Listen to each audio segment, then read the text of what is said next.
సాలభంజిక కథలు. పూర్వము సూర్యవంశంలో పుట్టిన సుదర్శనుడనే రాజు అయోధ్యాపురం రాజధానిగా చేసుకొని పరిపాలిస్తూ ఉండేవాడు.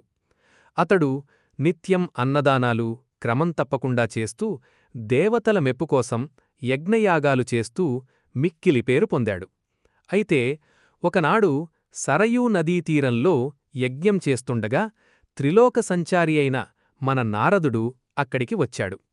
అప్పుడు సుదర్శనుడు నారదుణ్ణి భక్తితో పూజించి అర్ఘ్యపాద్యాదులనర్పించి సవినయంగా, ఓ మహానుభావా, మీ రాకవల్ల కృతార్థుడనయ్యారు, మా రాజ్యము పావనమైంది, తమరింకా ఏ ప్రదేశాలు చూచివచ్చారో సెలవిండి అని ఎంతో వినయవిధేయతలతో అడిగాడు.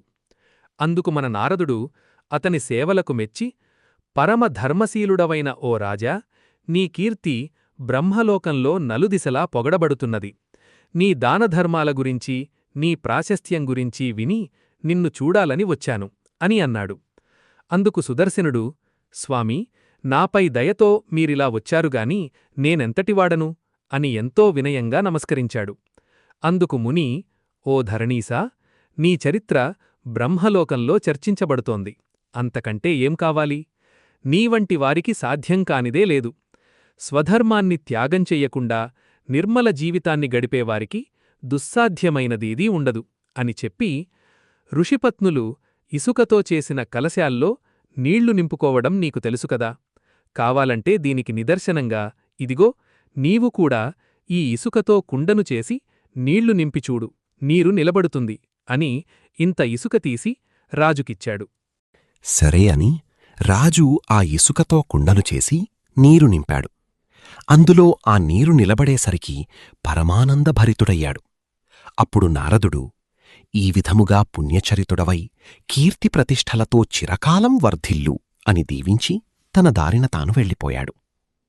ఆ రోజు మొదలు సుదర్శనుడు మట్టికుండల్లో కాక ఇసుక కుండల్లో అన్నీ పదార్థాలు వండించి చక్కగా రకరకములైన పదార్థములతో అన్నదానం చేస్తున్నాడు. ఇలా ఉండగా ఒకనాడు తన వంటశాలలోకి వెళ్ళాడు.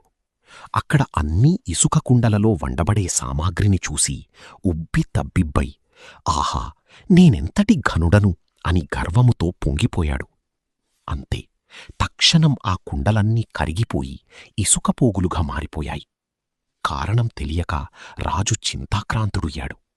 అయ్యో, నా వల్ల ఏ పొరపాటు జరిగిందో, లేదా భోక్తలు అనర్హులా, ఏ చెడు జరిగిందో అని వాపోయాడు. అదే సమయంలో మన నారదుడు ఆకాశమార్గాన వెడుతూ సంగతి తెలుసుకుని, ఓ రాజా, గర్వత్కార్యం వినశ్యతి అన్న పెద్దల వాక్యం వినలేదా? పర్వత సానువుల్లో రథము, గర్వం వల్ల ధర్మకార్యము, భూమిమీద నావ, స్త్రీ సాంగత్యము వలన బ్రహ్మచర్యము సక్రమంగా నడవవు. నీ గొప్పతనానికి నీవే గర్వపడేసరికి నీ మహిమ నీరుగారిపోయింది అని చెప్పాడు. అందుకు రాజు చింతించి తన తప్పు తెలుసుకుని తన అపరాధానికి నివారణ చెప్పమని ప్రార్థించాడు. అందుకు నారదుడు, రాజా, నువ్విలాగే దానధర్మాలు చేస్తూ ఉండు. గర్వం, ఆగ్రహం లాంటి చెడ్డ గుణాలు చెంత చేరకుండా యజ్ఞయాగాదులు చేస్తూ ధర్మ పరిపాలన చేస్తూ ఉండు. కొంతకాలానికి నీకు మున్నపటి మహిమ లభిస్తుంది అని చెప్పి వెళ్ళిపోయాడు. కనుక గర్వము, పౌరుషము, మనని మనమే పొగుడుకోటము లాంటివి ఉత్తమ లక్షణము కాదు అని సాలభంజిక భోజరాజుకి సుదర్శనుని కథ చెప్పి మళ్లీ సింహాసనాన్ని అధిష్ఠించకుండా అడ్డుకుంది. ఈ విధంగా భోజరాజు మళ్లీ వెనుదిరిగి వెళ్ళిపోయాడు. అంచేత మనిషికి గర్వము, అహములాంటి చెడ్డగుణాలు పనికిరావన్నమాట. ఈ కథ నచ్చితే మీ అభిప్రాయాన్ని కామెంట్లో తెలియజేయండి. లైక్ చేసి సబ్స్క్రైబ్ చేసుకోండి. మరిన్ని ఇంట్రెస్టింగ్ కథల కోసం అచ్చు నరేట్స్ ఛానల్ని ఫాలో అవ్వండి. ధన్యవాదాలు.